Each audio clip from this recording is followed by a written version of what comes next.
एक के बाद एक लगातार 2 भूकंप की भविष्यवाणियां करके Dutch researcher Frank Hoger beats इस समय सुर्खियों में चल रहे हैं। उन्होंने पहले टर्की में 6 फरवरी को आए भूकंप की भविष्यवाणी की और बाद में भारत अफगानिस्तान के बीच 21 मार्च को आए भूकंप की भी सही भविष्यवाणी की। सवाल ये है कि उन्होंने ये भविष्यवाणियां की कैसे। अगर होगर बीट्स की माने तो ये सब भविष्यवाणियां वे सौर में चंद्रमा और ग्रहों की स्थितियों का बारीक विश्लेषण करके बता पाते हैं। तो क्या यह मेथड वाकई में काम करता है या इसके साथ भी कुछ और चीजें हैं जो इस अध्ययन में मदद करती है, और क्या इसका कनेक्शन भारतीय एस्ट्रोलॉजी से भी है या ये सब महज एक संयोग है जैसा कि ज्यादातर वैज्ञानिक कह रहे हैं। सब कुछ पूर्णतः जानकारी के साथ आपको बताएंगे। बने रहिए चैट जीपीटी के साथ और चैनल को सब्सक्राइब कर लें और लाइक करना ना भूलें और नोटिफिकेशन बेल भी दबा दें। भूकंप की भविष्यवाणी करना एक कठिन काम है क्योंकि भूकंप आने से पहले हमें कोई खास संकेत नहीं मिलते हैं जिसकी पहचान कर भूकंप की फोरकास्टिंग की जा सके। ऐसा अब तक माना जाता रहा है, लेकिन इतिहास में कुछ रिसर्चर ऐसे रहे हैं जिन्होंने काफी सटीकता के साथ भूकंप की भविष्यवाणियां की और उनका नाम ज्यादातर सामने नहीं आता और ना ही उनकी रिसर्च के बारे में ज्यादा बातें होती हैं, पता नहीं क्यों। लेकिन हम आपको उन सारी रिसर्चर्स के बारे में बताने वाले हैं आज। सबसे पहले होगर बीट्स पर आ जाते हैं। Frank Hoger beats SSGEOS solar geometry survey के लिए काम करते हैं। होगर बीट्स का कहना है कि हम ग्रहों की चाल के आधार पर भूकंप की भविष्यवाणियां करते हैं। हम इतिहास में आए बड़े भूकंपों का अध्ययन करके एक पैटर्न ढूंढते हैं जिससे भविष्य में आने वाले भूकंपों का अनुमान लगाया जा सके, और ये पैटर्न ग्रहों की स्थिति को देखकर पता की जाती है।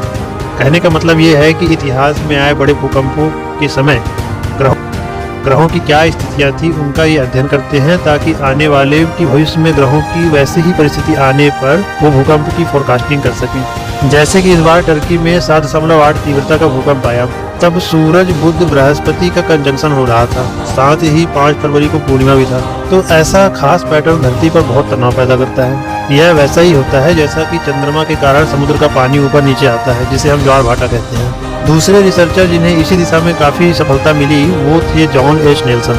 ये RCA रेडियो में काम करते थे। उन्होंने 1940 से 1960 के दशक में शॉर्ट वेव रेडियो कम्युनिकेशन के द्वारा यह सिद्ध किया था सौर मंडल में ग्रहों की स्थिति से पृथ्वी के वातावरण में बहुत बड़े बदलाव आते हैं। उस समय 1967 में उन्होंने करीब 1500 वातावरण की परिस्थितियों के बारे में भविष्यवाणियां की और वो करीब 93.2% सही पाई गई। इन 2 रिसर्च को देखकर यह अनुमान लगाया जा सकता है कि शायद भारतीय एस्ट्रोलॉजी भी ऐसे ही हजारों सालों की ग्रहों का अध्ययन करके तैयार किया गया होगा, क्योंकि भारतीय एस्ट्रोलॉजी ग्रह नक्षत्रों के आधार पर ही बनाई गई है।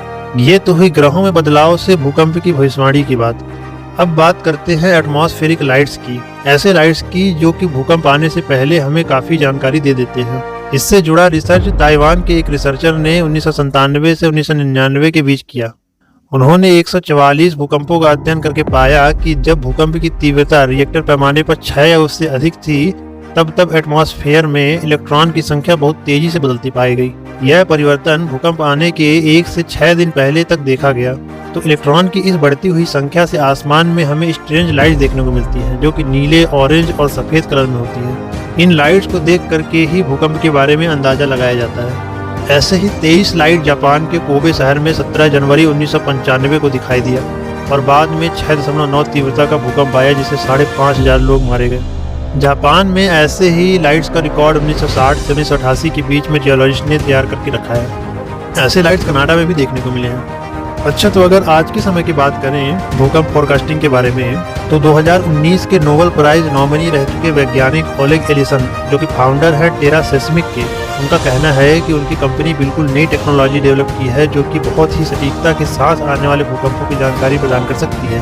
उनका कहना है कि भूकंप अचानक से नहीं आते हैं, बल्कि धरती के अंदर पहले फिजिकल प्रोसेस होता है, या कहो कि भूकंप आने की तैयारी होती है, जिसमें खूब सारी एनर्जी एक जगह इकट्ठी हो जाती है और जब यह एनर्जी एक साथ रिलीज होती है तब भूकंप आते हैं। इस एनर्जी की एक्सप्लोजन से पहले हम जो डाटा गैदर कर रहे होते हैं उसमें हमें एनोमलीज देखने को मिल लगती है।